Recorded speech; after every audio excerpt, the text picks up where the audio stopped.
Bienvenue dans la Minute Explicative.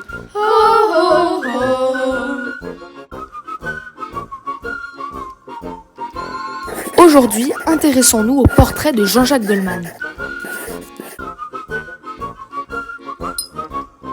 Né le 11 octobre 1951 dans le 19e arrondissement, Jean-Jacques Goldman habite à Montrouge, au sud de Paris.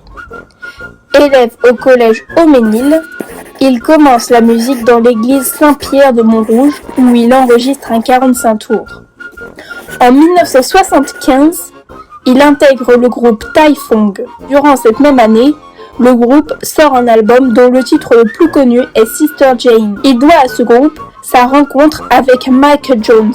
Pendant ce temps, il continue d'écrire des chansons qu'il propose à des grands auteurs comme Johnny Hallyday qui refuse toujours. En 1979, le groupe se sépare.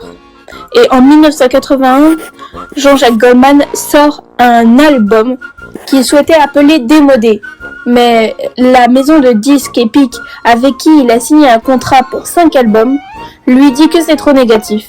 Cet album est porté par le titre Il suffira d'un signe et sort en 1982. Plus tard, un nouvel album qu'il souhaitait appeler Minoritaire apparaît. Le nom provenant lui-même du titre d'une de ses chansons, mais la maison de disques refuse encore. Pas assez positif!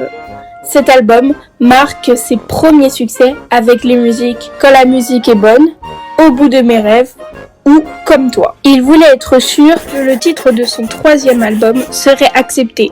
Il l'a donc appelé Positif. Dans cet album certifié diamant en 1995, Positif contient certains grands titres comme Encore un matin ou Envole-moi. En 1985, il sort l'album Non homologué, qui contient un de ses plus grands succès, Je te donne, en duo avec Michael Jones.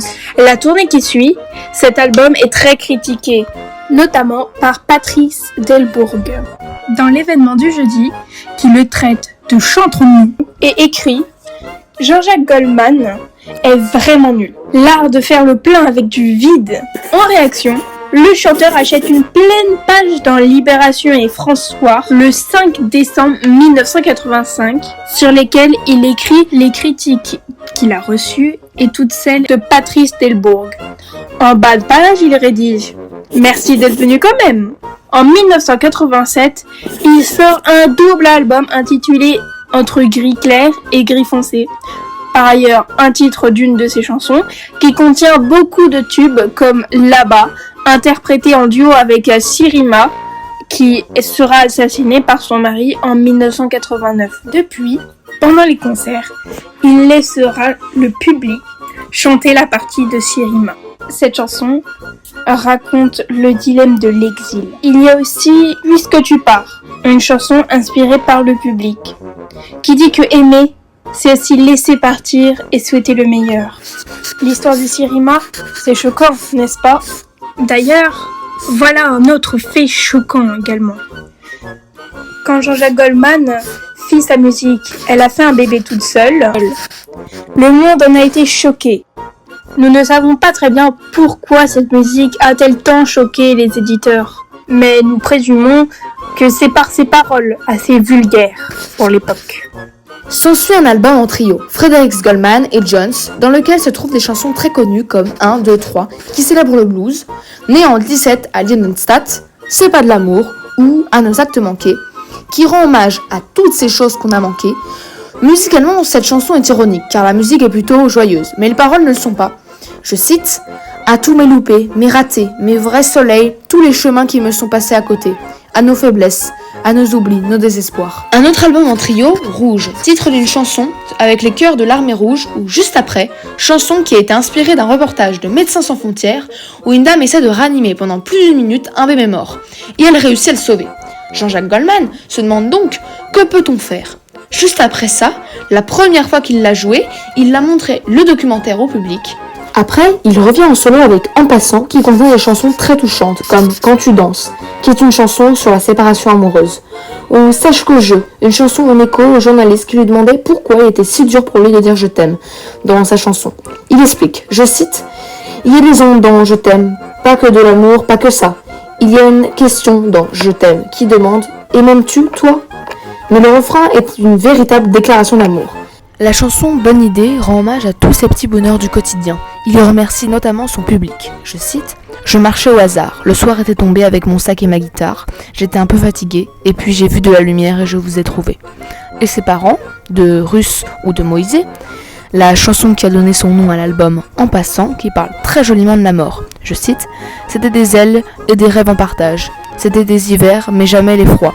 C'était des grands ciels épuisés d'orage, c'était des paix que l'on ne signait pas. » Jean-Jacques Goldman prouvait que les musiciens de bal, ceux qui font danser les gens, sont les musiciens les plus nobles. En 2001, il sort un ultime album, Chanson pour les pieds, qui rend donc hommage aux musiciens qui font danser pour les pieds. Dans celui-ci, chaque chanson a un style musical différent. La chanson Et l'on n'y peut rien est une digue en réaction des journalistes qui pensaient qu'épouser une femme beaucoup plus jeune que lui ne convient pas à son image. Dans cette chanson, il raconte que l'amour, on n'y peut rien et on ne choisit pas. Ou Tourne les violons, qui explique l'impossibilité de certaines relations et qu'on ne sait pas la portée que peuvent avoir nos mots. Ou encore la chanson Les choses, qui dénonce l'influence des marques. Il y glisse même une référence à Descartes. C'est plus je pense, mais j'ai, donc je suis. Si on laisse tourner le disque 1 ou 2 minutes, se cache une surprise. Quelques notes de guitare et Jean-Jacques Goldman qui chante « La vie, c'est mieux quand on est amoureux ». Jean-Jacques Goldman se voulait avant tout soundmaker, mot qui n'existe qu'en anglais, qui signifie littéralement le faiseur de chansons.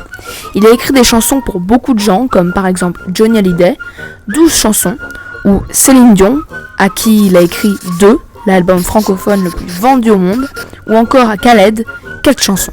Il s'est maintenant retiré de la scène et ne donne plus aucune interview, bien qu'il n'en ait jamais donné beaucoup. Et vous, c'est quoi votre chanteur préféré ?